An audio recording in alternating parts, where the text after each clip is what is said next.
निलिमा दोशी लिखित हा संवाद आहे. यामध्ये लेखिकेसह सहभाग आहे अनिता ढवळे यांचा. चला. व्रतवैकल्य, नवा विचार, नवा वसा.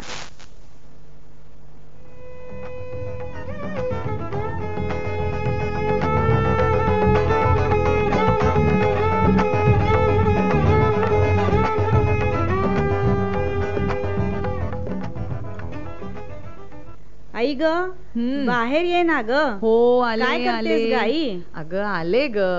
कोण? नीलम, आलीस का? ये ये ये.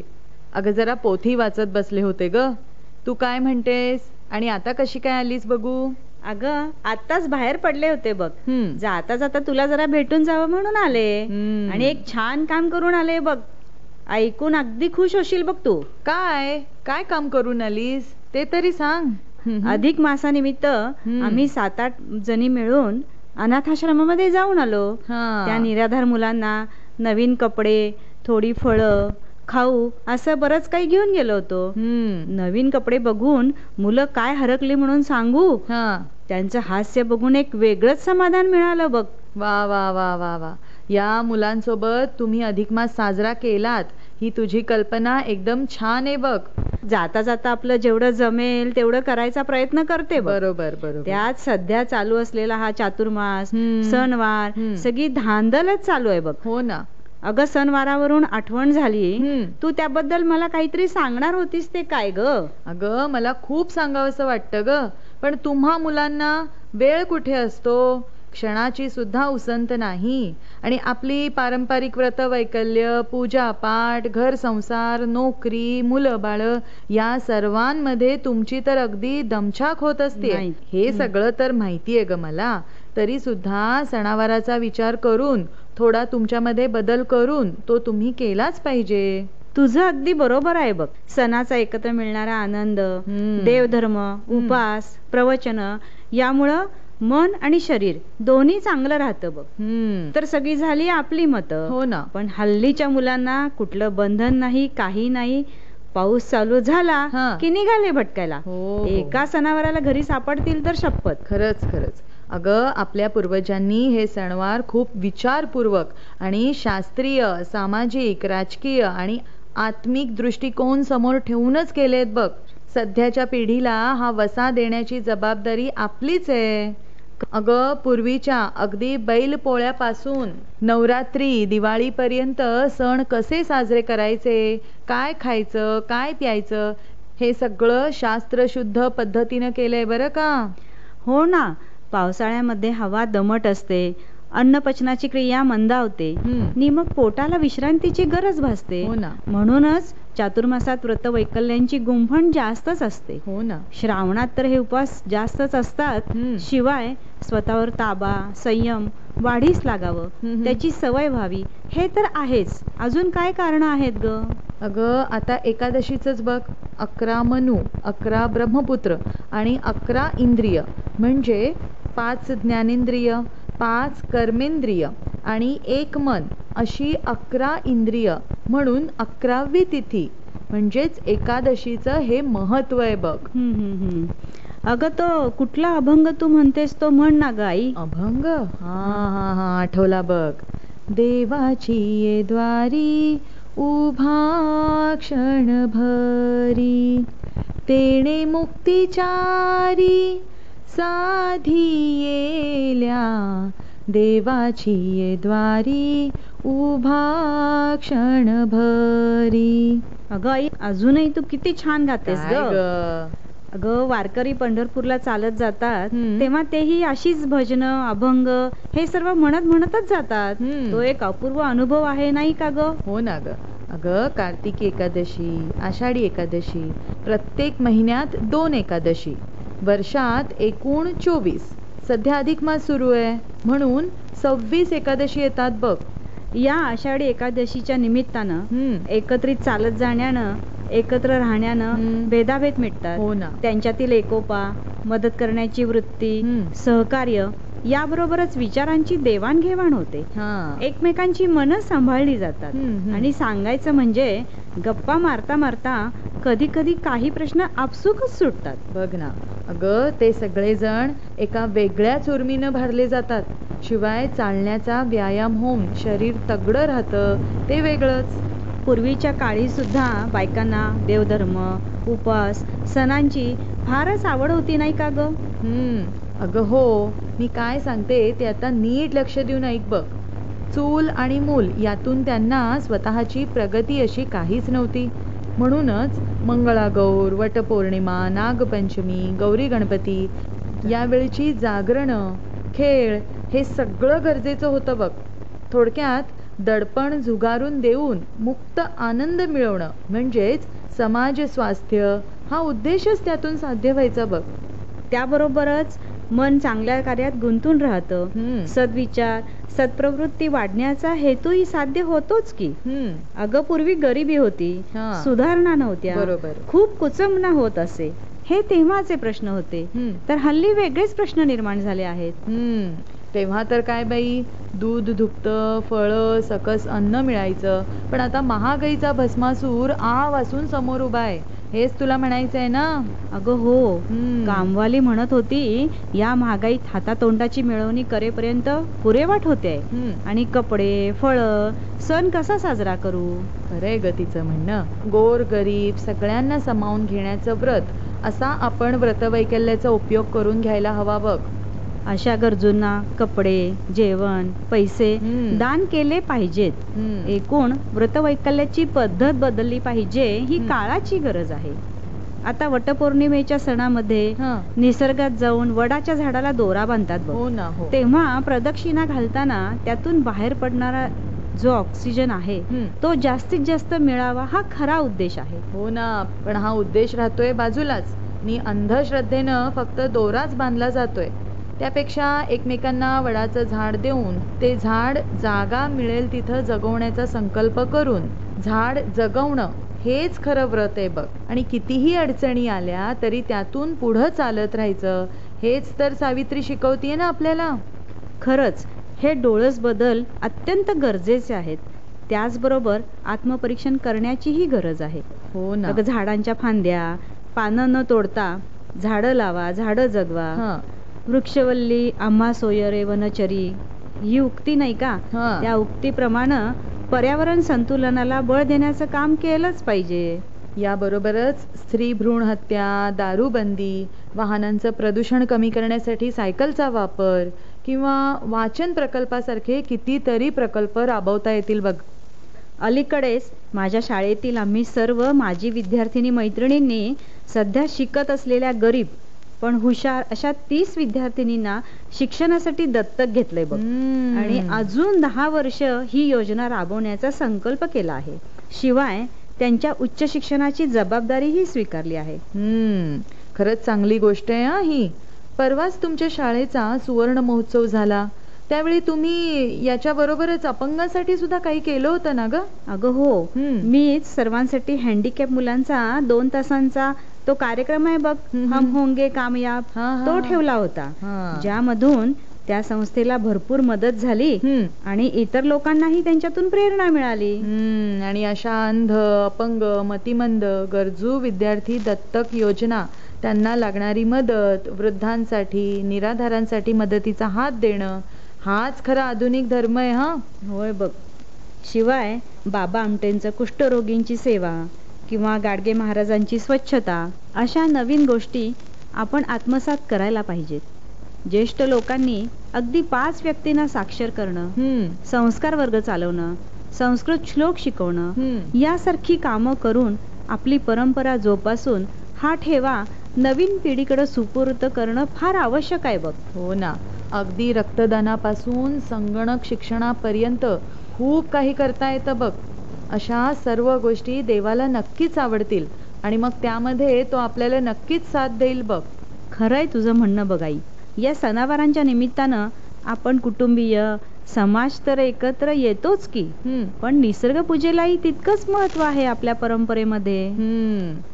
आला बेंदूर बेंदूर घेऊन सणाचं लेंडूर, हे ऐकलंयस का तू कधी? हो. अन्नधान्य तर सर्वांनाच लागतं आणि ते पिकतं खेड्यामध्येच. पूर्वी तर बैलाशिवाय पर्यायच नव्हता. त्याची कृतज्ञता व्यक्त करण्यासाठीचा सण म्हणजे बेंदूर, आणि शिवाय त्याला 1 दिवसाची हक्काची सुट्टी सुद्धा मिळायची. हो ना. निसर्गाचं संरक्षण, संवर्धन हेच तर ही बैलपूजा, निसर्गपूजा, सर्पपूजा आपल्याला सांगते. हो ना. या सर्वांची खरी मजा खेडेगावातच. पण जो तो उठतो नि शहरात पळतो. इंटरनेटच्या या जमान्यात या मुलांना कुठे माहित आहे ग हे सण नि ही झिम्मा फुगडीची मजा. अगं पूर्वी अजून कितीतरी खेळ खेळायचे ना ग तुम्ही लोक. हो तर. नाच ग घुमा, घागर घुमा, कोंबडा खेळणं, निसर फुगडी, दंड फुगडी यासारखे फुगडींचे अनेक प्रकार हे मुलींचे खेळ असायचे. तर सूरपारंब्या, आट्यापाट्या, लगोरी, गोट्या हे मुलांचे खेळ असायचे. त्यामुळे काय व्हायचं तर शरीर धडधाकड बनायचं. पण आता काय झालंय, सध्याच्या या यांत्रिकीकरणामुळं मुलं एकाकी पडली आहेत बघ. आणि हे चित्र सध्या सगळीकडेच बघायला मिळतं. पूर्वी जिम, स्पा काही नव्हतं बघ. हो ना. पण तरी सगळ्या जणी कशा तंदुरुस्त असायच्या नाही का ग. बघ ना. आणि खेळताना होणारा तो व्यायाम, दंगामस्ती म्हणजे आपसुकच ताणतणावाची सुट्टी. सहजपणे एकत्र येऊन गुण्या गोविंदानं आपापसातले हेवे दावे विसरून मौज मस्ती यामुळं कितीतरी फायदे व्हायचे बघ. आणि पाणवठ्यावरच्या त्या गप्पांनी तर मनातील कटू गोष्टींचा सुद्धा निचरा व्हायचा बघ. झुल्यावर झुला झुलायला तर अजूनही सर्वांना आवडतच की. एकूणच चातुर्मासाच्या सर्वच सणांमध्ये देवधर्म, पूजा अर्चा याचं महत्व सांगितलंय. हो ना. वाचन, मनन, चिंतन यामुळं अप्रत्यक्षरित्या आपण आपल्या आत्म्याला सुसंस्कृत बनवण्याचं, मनाला समाधानी ठेवण्याचं काम करत असतो ग. हो ना. जाता जाता होणारे हे सगळे फायदे, आनंद हे सध्याच्या पिढीला कसे समजवावेत हा एक मोठा प्रश्न आहे बघ. अगं आई, आत्ताचा जमाना सगळ्या डेजचा जमाना आहे. मातृदिन, पितृदिन, मैत्री दिन, डावखुऱ्या लोकांचा दिन वगैरे वगैरे. अगं पण हेही छानच आहे की ग. पण ते त्या दिवसापुरता न राहता कायम राहिलं पाहिजे. हो ना. माता, पिता, शिक्षक, ज्येष्ठ, श्रेष्ठ यांची कृतज्ञता व्यक्त केली पाहिजे. आणि यावरूनच सांगते, आपल्या प्रार्थना सुद्धा यावर आधारित आहेत. ज्येष्ठांचा आदर करणं, सन्मान करणं ही तर आपली संस्कृतीच आहे. आणि अशा सणावारांच्या निमित्तानं समाज एकत्र येतो. हो ना. आणि नीलम, एक गाव एक गणपती ही कल्पना सुद्धा फारच छान आहे बघ की. अगं थोड्याफार प्रमाणात ती आता चालू आहे म्हण, पण सध्या या दुष्काळग्रस्त परिस्थितीत हेच राबवणं जास्त योग्य होईल. आणि मंडळाच्या पैशांचा विनियोग सुद्धा दुष्काळग्रस्त लोकांच्या पुनर्वसनासाठी, गरजूंसाठी करता येईल. हे एक उत्कृष्ट व्रत होईल बघ. बरीच मंडळं अशी विधायक कामं नेहमीच करतात. त्यांच्या पावलावर पाऊल टाकून पुढं जाणं ही आजची गरज आहे. आणि समाजोपयोगी कामाची मुहूर्तमेढ रोवली पाहिजे बघ. जुन्या पिढीपासून आतापर्यंत चालत आलेला हा गणेशोत्सव ज्या उद्देशानं चालू झाला त्या श्रद्धेच्या नावाखाली बाजारीकरण होतंय. हो ना. आजकाल त्याचं फारच तो माजलंय ग. डॉल्बी काय, नको त्या तालावर थिरकणं काय, चित्र विचित्र गाणी स्पीकरवर लावून नको ते अंगविक्षेप चालू असतात बघ. एकीकडे गणेशाची पूजा विधी चालू असतं. या सगळ्या विरोधाभासाचं स्वरूप बदललं पाहिजे बघ ना. आपलं शास्त्रीय संगीत, भक्तिगीत, तसंच सुंदर गाणी तीच लावली पाहिजे, तीही लहान आवाजात. हो ना. यामुळं मनही ताजं होईल आणि भक्तिरसात रंगून जाईल. म्हणूनच मी म्हंटल, आत्मपरीक्षण करणं फार जरुरीचं आहे. आपल्याला सर्व काही दिलेल्या समाजाचं आपणही काही देणं लागतो ही गोष्ट सगळ्यांना समजायला पाहिजे बघ. आणि तसंच ह्या उत्सवामध्ये सुद्धा जाती धर्म विसरून आपण एकत्र येतोच. त्याच्यामध्ये कला निर्मितीलाही प्रोत्साहन मिळतं. नकळतपणे व्यक्तिविकास घडतो. हो ना. आता तर शाळेमधील मुलं मुली सुद्धा स्वतः इको फ्रेंडली गणपतीची मूर्ती बनवतात, त्याची स्थापना करतात. हो ना. किती छान ना गाई. ती मुलं केवढी खुश होत असतील ग. गवर आली गजबारान, पाय भरले जोडव्यान, तुझ्या गुलालाचा भार आमची जोडवी झाली लाल, जाऊन यशोदेला सांग कृष्ण झिम्मा खेळीतो, कृष्ण झिम्मा खेळीतो. आठवतंय का हे गाणं? हो हो, आठवतंय तर. अगं, गणपती बरोबरच गौरीच्या आगमनाची सुद्धा तयारी घरात चालू असते. गौरी आल्या नटून म्हणतो ना ग आपण, आणि त्या दागिने घालण्यामध्ये सुद्धा एक शास्त्र आहे. ते काय शास्त्र आहे ग, सांग जरा. अगं, शरीरावर वेगवेगळ्या ठिकाणी दाब देऊन शरीराचे चलनवलन योग्य मार्गावर आणण्याचं शास्त्र म्हणजे ॲक्युप्रेशर. याबद्दल ऐकलंयस ना? ऐकलंय, पण त्याचा या दागिन्यांशी काय संबंध? अगं आई, तुझी अंगठी, चमकी, बांगड्या, जोडवी ही सगळी दागिने घातलेस ना, त्या प्रत्येक ठिकाणी ॲक्युप्रेशर पॉइंट्स आहेत. त्या दागिन्यांनी त्यांच्यावर दाब पडतो. बरं. आणि साहजिकच आपलं आरोग्य चांगलं राहतं. म्हणूनच मगापासून तुला मी तेच म्हणतेय की द्वयर्थी डोळस बदल. सोयीनुसार परंपरा तर सांभाळायचीच, परमार्थ भाव ठेवून जमेल झेपेल तेवढं दुसऱ्यासाठी करावं. जो दुसऱ्यासाठी जगला तो जगला बघ.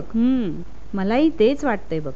मनापासून जप केला की तो देवापर्यंत पोहोचतोच. 2 हात आणि 3रं मस्तक, नतमस्तक. संपूर्ण लक्ष देवामध्ये ठेवून नमस्कार केल्यानं मनशक्ती वाढते. नको ते विचार कमी झाल्यामुळं मनाला विश्रांती मिळून कार्यशक्ती वाढते. थोडक्यात काय ग, मनाचं चार्जिंगच होतं की. बघ आपण कुठून कुठे आलो ते, आणि हा सर्व न संपणाराच विषय. नुसता नमस्कार, दंडवत नमस्कार, आणि काय काय. आता नमस्काराचंच घे. माझ्या अभ्यासाप्रमाणे ती एक मुद्राच आहे.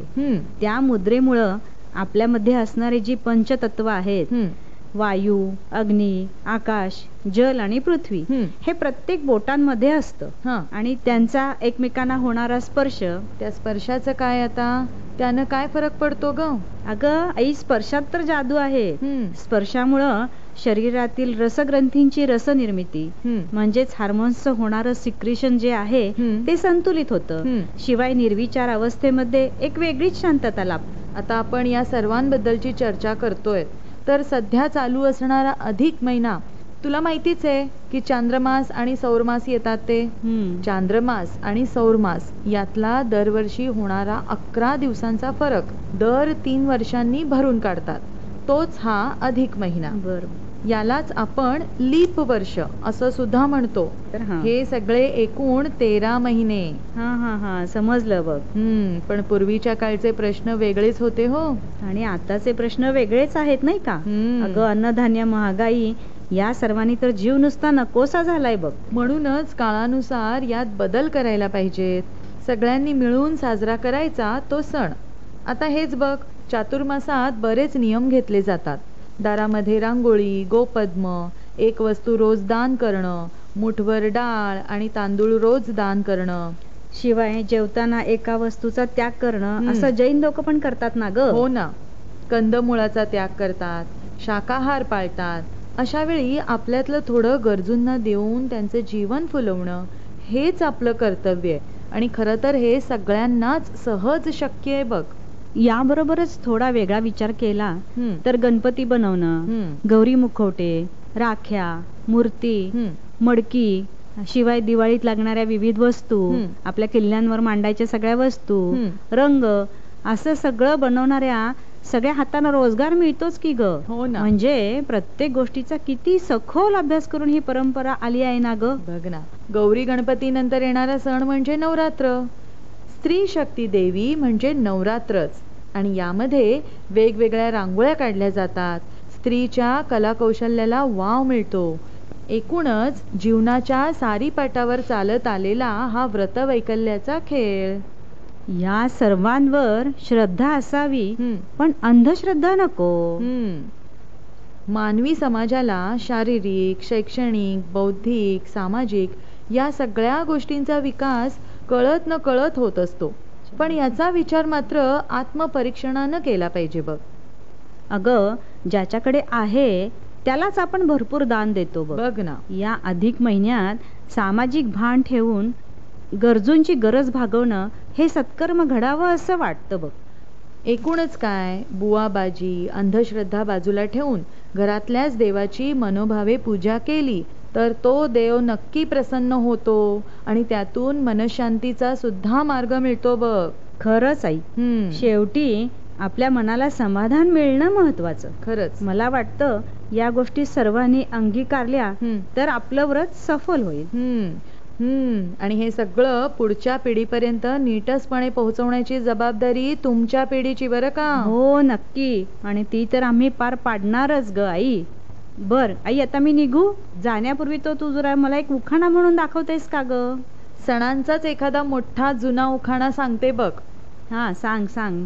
पूजित होते वटसावित्रीचा वड, बेंद्रानं केला चढ, बेंद्राची घेते काव, नागपंचमीनं घेतली धाव, नागपंचमीची करते न्याहारी, गणपतीची आली स्वारी, गणपतीला पाडते बुंदी, गौरीनं दिली संधी, गौरीचं घेते दोर, पक्ष पंधरवडा आला मोर, पित्राची टाकते डाळ, घटाची आली माळ, शिलंगनाचं घेते सोनं, दोन्ही दिवाळीनं केलं येणं, दिवाळीच्या लावते पंट्या, संक्रांती आल्या नेणत्या, संक्रांतीचं पूजते सुगड, मही पुनवेचं आलं दुगड, मही पुनवेचं घालते पारणं, शिमग्यानं धरलं धरणं, होळीची लाटते पोळी, रंगपंचमीनं दिली हाळी, रंगपंचमीचा खेळते रंग, पाडवा आला जबरदंग, पाडव्याची उभारते गुढी, आकितीनं मारली उडी, आकितीच्या घेते करा, सूर्यकांतराव तुम्ही आबदागिरी धरा,